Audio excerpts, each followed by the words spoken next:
بسم اللہ الرحمن الرحیم۔ رسول اللہ صلی اللہ علیہ وسلم نے فرمایا، جو اللہ کے راستے میں دو چیزیں خرچ کرے گا، اسے فرشتے جنت کے دروازوں سے بلائیں گے، اے اللہ کے بندے، یہ دروازہ اچھا ہے۔ جو شخص نمازی ہوگا، اسے نماز والے دروازے سے بلایا جائے گا۔ جو شخص مجاہد ہوگا، اسے جہاد کے دروازے سے بلایا جائے گا۔ اور جو روزے دار ہوگا، اسے باب الریان یعنی کہ روزے والے دروازے سے بلایا جائے گا۔ اور جو شخص دنیا کے اندر زکوٰۃ ادا کرنے والا ہوگا، اسے زکوٰۃ کے دروازے سے بلایا جائے گا۔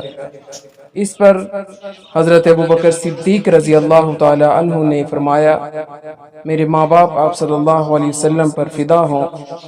یا رسول اللہ صلی اللہ علیہ وسلم، جو لوگ ان دروازوں میں سے کسی ایک دروازے سے بلائے جائیں گے، مجھے ان سے بحث نہیں۔ آپ یہ فرمائیں کہ کیا کوئی ایسا بھی ہوگا جسے ان سب دروازوں سے بلایا جائے گا؟ تو اس پر آپ صلی اللہ علیہ وسلم نے ارشاد فرمایا کہ ہاں، اور مجھے امید ہے کہ آپ بھی انہی میں سے ہوں گے۔